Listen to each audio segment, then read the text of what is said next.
جنہوں نے صرف اپنی محنت سے یہ کامیابی حاصل کی ہے. آپ نوجوانوں کو ایک میسج دیا ہے, ایک پیغام دیا ہے کہ اگر حوصلہ ہو, اگر توانائی ہو, اگر شوق ہو, دلچسپی ہو اور آدمی کے اندر محنت کرنے کا حوصلہ ہو تو انسان کامیابی حاصل کر سکتا ہے. یہ جمیل اختر شفیق کی زندگی سے ہمیں ایک میسج ملتا ہے, ایک پیغام ملتا ہے. انہوں نے کتاب میں جو پیش لفظ یا مقدمہ لکھا ہے آپ ان کو پڑھیے گا, ان کی زندگی سے واقف ہوئیے گا تو آپ کو محسوس ہوگا کہ واقعی انہوں نے کتنے نشیب و فراز کو جھیلا ہے, کتنے اتار چڑھاؤ کو جھیلا ہے اور کتنے مد و جزر کا سامنا کرتے ہوئے آج اس مقام تک پہنچے.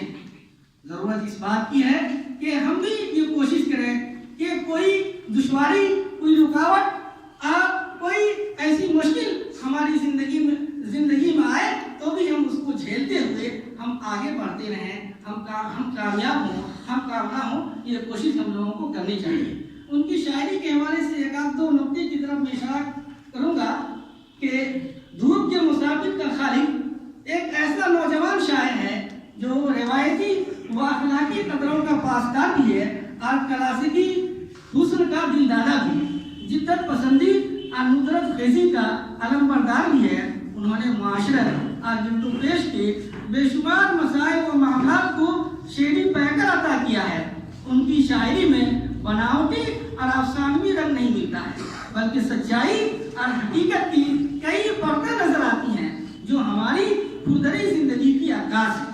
شعر پڑھنے کے بعد ایسا محسوس ہوتا ہے کہ انہوں نے ہمارے دل کے درد کو آواز دی ہے اور ہمارے احساسات کو لفظی پیرہن عطا کیا ہے. یہ شعر دیکھیے کہ وہ اپنے گاؤں کی رسمیں نبھا کے سوتے ہیں, وہ اپنے گاؤں کی رسمیں نبھا کے سوتے ہیں. غریب لوگ چٹائی بچھا کے سوتے ہیں. انہیں قبول نہیں ہے حرام کا بستر, انہیں قبول نہیں ہے حرام کا بستر. وہ اپنے ہاتھ کو تکیہ بنا کے سوتے ہیں.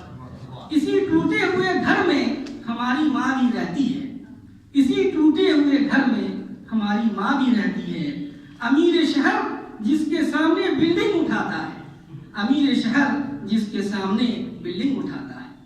ان کی شاعری میں سنجیدگی کے ساتھ طنز کی زیریں لہریں ہم آغوش ہیں جن سے شعریت کا مزہ اور اس کی اہمیت دو چند ہو جاتی ہے اور یوں معلوم ہوتا ہے کہ کسی نے مندمل زخم کو ہلکا ٹھیس لگا دیا ہو. جیسے یہ شعر دیکھیے کہ وہ امیر شہر ہے دعوت کھلا کر, وہ امیر شہر ہے دعوت کھلا کر وہ اپنی خود ستائی کر رہا ہے. میرا ضبط کہ میں اس سے کچھ نہیں کہتا, میرا ضبط کہ میں اس سے کچھ نہیں کہتا, مگر یہ کیا کہ مسلسل ستا رہا ہے. وہ جمیل اختر شفیق کلاسیکی شاعری سے بھی استفادہ کیا ہے اور انہوں نے نئے نئے گل بوٹے بھی کھلائے. انہوں نے نئی تراکیب اور نئے لفظیات سے بھی غزل میں تازگی اور شگفتگی پیدا کرنے کی کوشش کی ہے جو لائق ستائش ہے. چند مثالیں دیکھیے غموں کی لفظیات کے حوالے سے. غموں کی دھوپ, یادوں کی چادر, درد کا سندول, نوازشوں کے سمندر, خواب کی سڑکوں, زخم کا بستر, درختوں کا بھڑم وغیرہ. ان کی شاعری میں بے شمار ایسے الفاظ ملیں گے کہ ایسا محسوس ہوتا ہے کہ انہوں نے نئے الفاظ اور نئے تراکیب تراشے ہیں. اس سے ان کی تخلیقی ذہن, تخلیقی صلاحیت اور تخلیقی قوتوں کا اندازہ لگایا جا سکتا ہے. ایک دو مثالیں میں دے کے اور اپنی باتیں ختم کر لوں گا کہ انہوں نے پیار کے لطیف جذبوں کی بھی بڑی خوبصورت عکاسی کی ہے اور بہت اچھا شعری پیکر اسے عطا کیا ہے. یہ شعر دیکھیے کہ اس نے ہر بار بچھڑتے ہوئے بولا تھا یہی, اس نے ہر بار بچھڑتے ہوئے بولا تھا یہی, آج کی رات ہر جاؤ نا کل جاؤ گے. ہر طرف ڈھونڈتے رہتے ہیں ہوس کے شعلے, ہر طرف ڈھونڈتے رہتے ہیں ہوس کے شعلے, چاندنی رات میں نکلو گے تو جل جاؤ گے. ہے ارادہ ہی اگر مجھ سے بچھڑ جانے کا, ہے ارادہ ہی اگر مجھ سے بچھڑ جانے کا, سارا قصہ میری چاہت کا بھلا کر جانا. عین ممکن ہے جھلکنے سے بھی رسوائی ہو, اشک آنکھوں میں سلیقے سے چھپا کر رکھنا. اور چند اشعار دیکھیے. روز گھٹ گھٹ کے یہ جینا کوئی جینا ہے شفیق, روز گھٹ گھٹ کے جینا کوئی جینا ہے شفیق,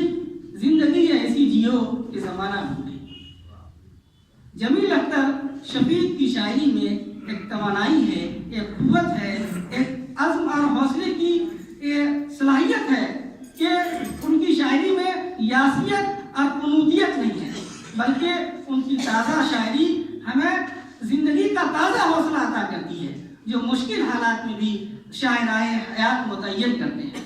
میں جمیل اختر شفیق صاحب کی اولین شعری مجموعے کی اشاعت اور اس کے رسمی اجرا کے موقع پر دلی مبارکباد پیش کرتا ہوں۔